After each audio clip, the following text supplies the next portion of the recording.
This is going to be intubation of a adult patient. So what we have here is an oral adjunct with 15 liters per minute, oxygen, BVM.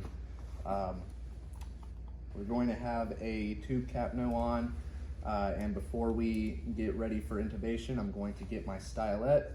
That's going to be this bougie. I'm going to have this number 7.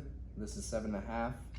I'm going to have a Mac 4 or whatever I have here, laryngoscope. I'm going to have a tube holder, and I'm going to have a rigid suction catheter and this French suction catheter that I can put inside the tube if there's any secretions.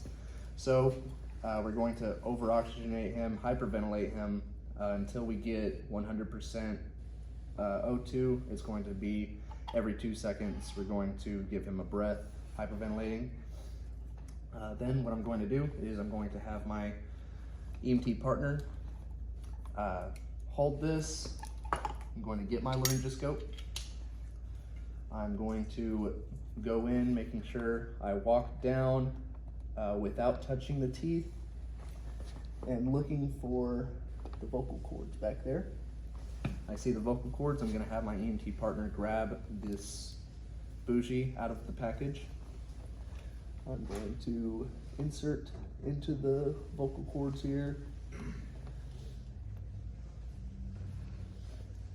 Then what I'm going to have him do is give me my my 7.5 with this syringe here filled up.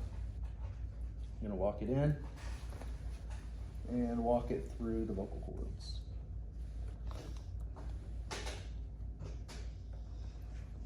That'd be a little difficult. Just making sure I do not hit the teeth.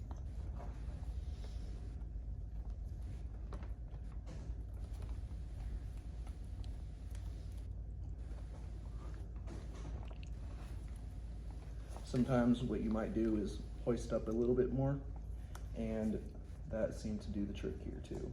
So I know this is a 7.5, so you would do 3 times the length of the size of it. So 7.5 is about 23. So I'd make the teeth hit about 23.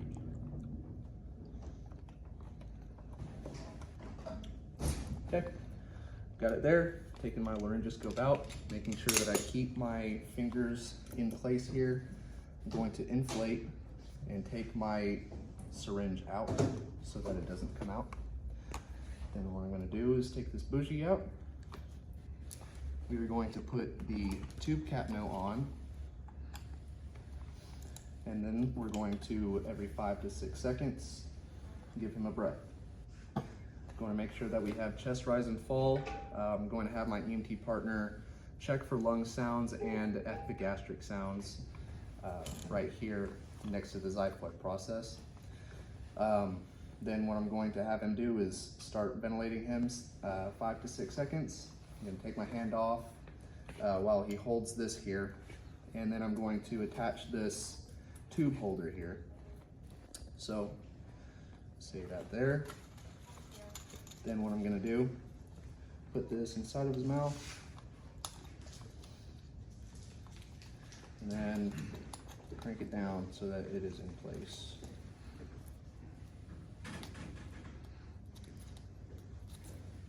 And then because it could come out again, I'm going to make sure that we have chest sounds bilaterally and no epigastric sounds as well. Making sure that there's chest rise and fall. We're going to be looking for capnometry and waveform, and we can also see the fogging up inside of the tube. So if we have any secretions come out of this tube here, like vomitus that has been aspirated or anything, we are going to get this French suctioner catheter, insert it here up until we feel resistance. So right here, I'm feeling resistance. I'm gonna press on this. We're going to twist around and come out so that we can suction for no more than 10 seconds. Then what I'm gonna do, I'm gonna put this inside of sterile water so that all of the secretions inside of this are being sucked out. And we're going to put this bag back on him and continue transport. And task complete.